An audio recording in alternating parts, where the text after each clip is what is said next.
Итак, прежде чем мы начнем лепить, хорошо дублировать коллекцию, чтобы иметь резервную копию, как всегда. Я надеюсь, у тебя есть наготове какая-нибудь рекомендация. Но я расскажу о том, как думать о морщинах и складках самостоятельно. Может быть, довольно трудно разобраться в них, но как только ты примерно поймешь, как они работают, это очень поможет тебе при их создании.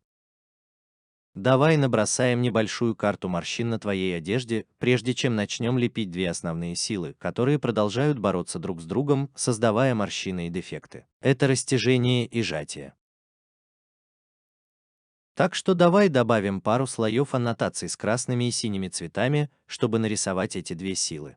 Лично я собираюсь сделать эти аннотации очень толстыми, чтобы их было ясно видно, и я заблокирую рамку, чтобы аннотации не менялись, когда я случайно или намеренно изменяю текущий кадр.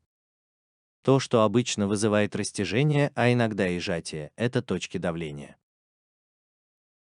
Эти точки давления могут быть вызваны тем, что ткань удерживается или опускается другим предметом.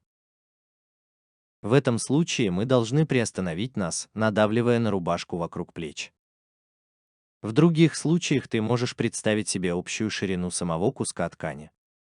Рукава рубашки, например, имеют определенную ширину, и если тело превышает эту ширину, это приводит к нехватке ткани и в результате растягивается. Если тело тоньше, чем ширина ткани, хотя это вызовет доступ ткани, которая затем слипается в сжатом месте.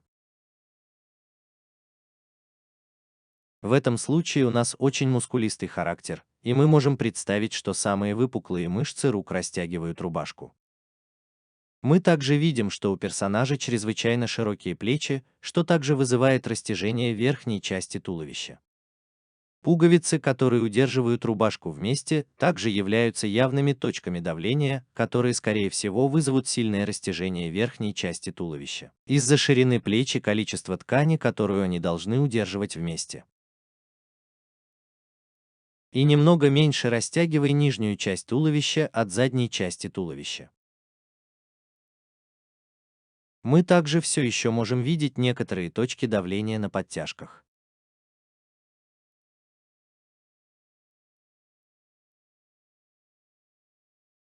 Белые плечи тоже все еще вызывают сильное растяжение здесь, но растяжение – это только половина медали там, где не хватает ткани. К этому тоже должен быть доступ. Все всегда имеет одинаковую массу. Если ты убираешь массу в одной области, ее нужно вернуть откуда-то еще.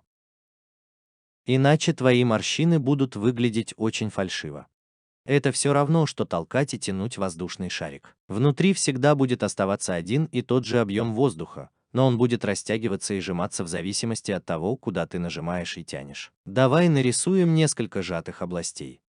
Если мы посмотрим, например, на пуговицы, мы можем определить, откуда ткань тянется от горизонтали. Вытягивание затем вызывает вертикальное выталкивание, чтобы компенсировать потерю объема.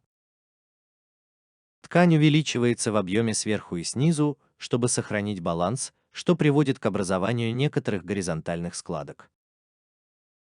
Мы также можем, как правило, немного сжать цвет спереди, поскольку на самом деле ничто не удерживает его там, кроме подтяжек и пуговицы.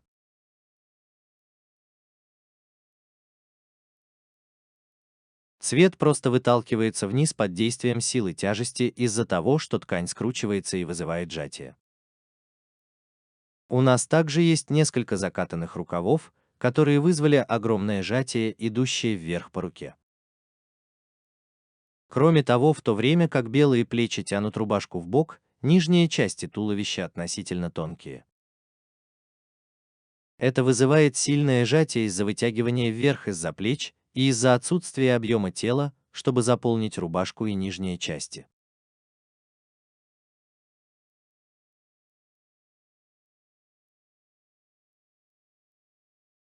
И поскольку мы собираемся заправить его в брюки, там еще больше свободного объема, который собирается вокруг талии.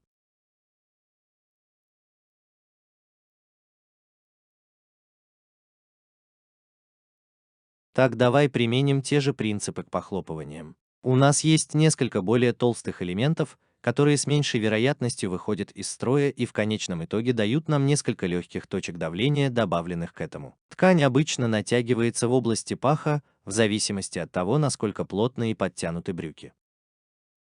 То же самое происходит и на заднице.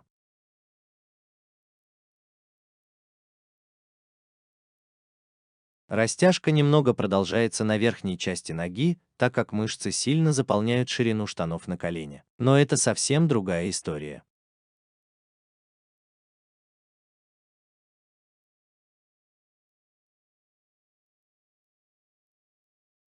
Нога там явно тоньше, что не сможет заполнить объем брюк и вызывает сдавливание.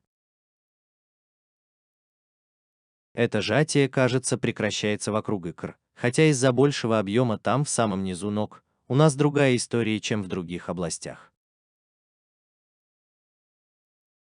Рукава, заправленные в рубашку, не спадающие области воротника, все это вдавливается в остальную ткань, что приводит к сжатию, когда ткань поступает из нескольких областей и соединяется вместе и собирается в кучу.